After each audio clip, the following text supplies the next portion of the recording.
Hello students, आज हम लोग फिजिक्स का एक अपने मॉडल सेट के सेक्शन ई का 7 नंबर का क्वेश्चन लेकर के आए हैं। जो 7 नंबर का क्वेश्चन आपके मॉडल सेट में है।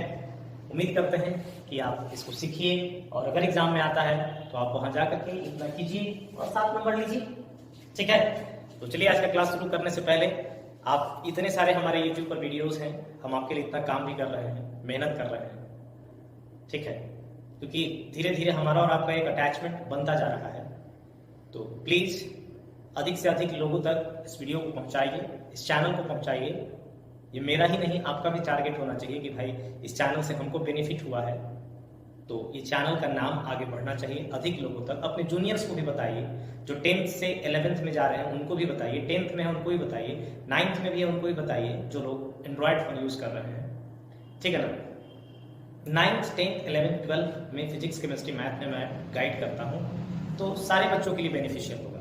ठीक है, चलिए आज का क्लास शुरू करते हैं। 7 नंबर का क्वेश्चन एक है जो कहता है कि define wave front and secondary wavelet. ये 2 नंबर का क्वेश्चन है, 1 नंबर वेव फ्रंट के लिए और 1 नंबर वेवलेट के लिए, सेकेंडरी वेवलेट के लिए। दूसरा, गोलाकार और समतल तरंगाग्र के बीच अंतर लिखिए। एक एक स्टेटमेंट और एक इनका रिप्रेजेंटेशन। ठीक है, दोनों में मतलब distinguish between spherical and plane wave front के बीच में आपको डिफरेंस लिखना है। And the third thing is establish the law of refraction of light on the basis of wave theory of light. Law of refraction जो है light का, that is Snell's law, law of refraction, उसको आपको prove करना है wave theory के हिसाब से। चलिए आते हैं हम लोग का what is sir wave front. तो wave front is locus of all particle of medium which are in the same phase of vibration at any instant of time। आप सभी को तो पता ही होगा कि लाइट के पास डुअल नेचर है, particle as well as wave, और लाइट सभी डायरेक्शन में चलता है। तो किसी सोर्स से एक टाइम पे जो लाइट निकला होगा सभी डायरेक्शन में, सेम टाइम में सबको अगर हर डायरेक्शन में टाइम सेम दिया जाए तो सब के सब एक बार आगे पहुंचे होंगे। तो जो एक सरफेस बनता है उनके पॉइंट का लोकस बनता है, उसको हम लोग, लोकस माने रास्ता, सरफेस, पाथ, उसको हम लोग क्या बोलते हैं, वेव फ्रंट बोलते हैं। ठीक है ना। सेकेंडरी वेवलेट क्या होता है, तो हमारा प्राइमरी वेव फ्रंट का हर एक पॉइंट जो होता है सेकेंडरी सोर्स का काम करता है। प्राइमरी सोर्स से हमेशा प्राइमरी वेव फ्रंट निकलेगा, और प्राइमरी वेव फ्रंट का कोई भी पॉइंट जो है वो आगे डिस्टर्बेंस के लिए तैयार है, तो उसको हम लोग बोलते हैं सेकेंडरी सोर्स। तो every point of primary wave front is new source of disturbance, नया source of disturbance secondary source है। From which wave front originated, जहां से वेव फ्रंट निकलने लगते हैं या निकलते हैं, इज सेकेंडरी वेवलेट। मतलब प्राइमरी सोर्स के पॉइंट से निकलने वाले वेव फ्रंट क्या कहलाते हैं, सेकेंडरी वेवलेट्स है। दोनों वेव फ्रंट के, ये प्राइमरी सोर्स से निकला है और ये प्राइमरी वेव फ्रंट से निकला है, दोनों में डिफरेंस दिमाग में रखिएगा। Second thing is write the difference between spherical wave front and plane wave front. Spherical wave front क्या होता है, एक पॉइंट सोर्स से निकलता है और उसका सरफेस स्फीयर होता जाता है, बढ़ता जाता है, बढ़ता जाता है, बढ़ता जाता है। तो wave front from point source is spherical.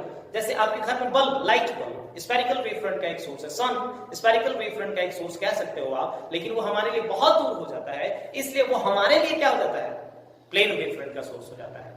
ठीक है, प्लेन वेव फ्रंट क्या होता है, wave front from plane source.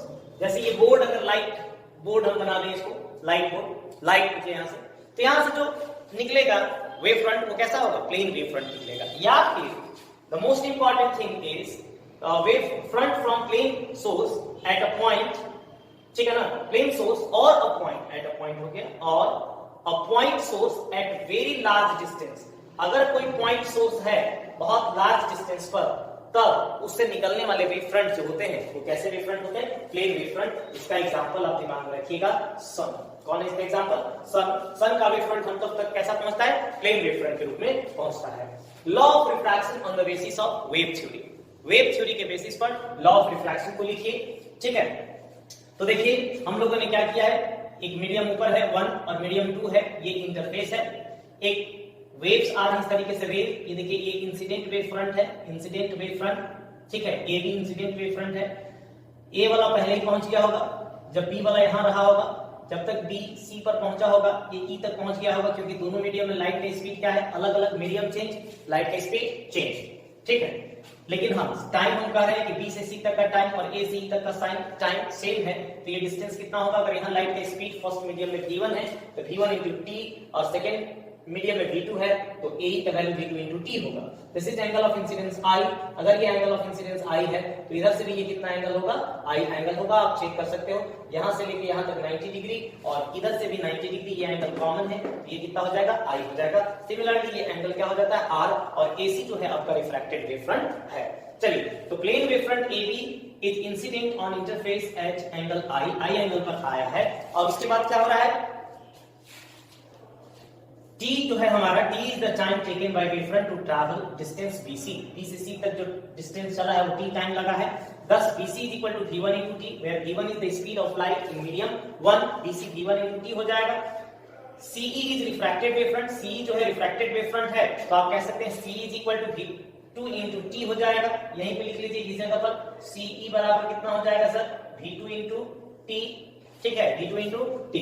अब दो ट्रायंगल आपको दिख रहा होगा, एक राइट ट्रायंगल ऊपर में ये वाला और एक राइट ट्रायंगल नीचे में, दोनों में साइन का फॉर्मूला लगा। राइट ट्रायंगल ABC में sin I is equal to perpendicular by base, I के लिए परपेंडिकुलर BC है और बेस कौन है, सॉरी बेस का हाइपोटेनस ना, AC है हाइपोटेनस, तो BC by AC, BC का वैल्यू V1T है और AC नीचे आ गया। सिमिलरली ट्रायंगल AEC, नीचे ये ट्रायंगल यहाँ पे कितना डिग्री बन रहा है, 90 डिग्री, यहाँ R है, ठीक है, तो sin R is equal to AE by AC और AE का वैल्यू CE नहीं ना, वेव फ्रंट जो है, अच्छा ये AE होगा, सॉरी देखिएगा, चेक कर लीजिएगा, A से E तक लाइट चल रहा है ना, डिस्टेंस निकाला है, स्पीड इनटू टाइम, तो AE by AC और AE का value V2 into T by कितना AC, दोनों का रेशियो लीजिए तो sin I by sin R, sin I by sin R कीजिएगा तो बताइए T by AC इसमें भी और T by AC इसमें भी, दोनों में ये देखिए तो T by AC और T by AC क्या हो गया, कॉमन कैंसिल हो जाएगा, यहाँ क्या बचेगा V1 और यहाँ क्या बचेगा V2,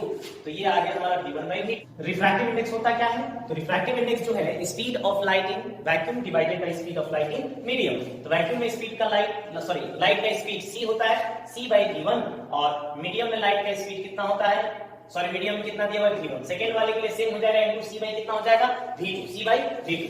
अब देखिए sin I by sin R जो था, V1 by V2 जो था, उसको हम लोग इस तरीके से लिख सकते हैं, sin I by sin R is equal to 1 by V2 by 1 by V1। Check कर लीजिएगा, इसको ऊपर लेके जाइएगा, V1 by V2 ही आएगा, और हमने ऊपर और नीचे दोनों में c से मल्टीप्लाई किया तो c by V2 और c by V1, c by V2 is n2, तो देखिए sin I by sin R is equal to n2 by c by V1 is n1, यहाँ आ गया n1 आ गया क्रॉस में, n1 sin I is equal to n2 sin R, ये हम लोग का हो जाएगा स्नेल्स लॉ।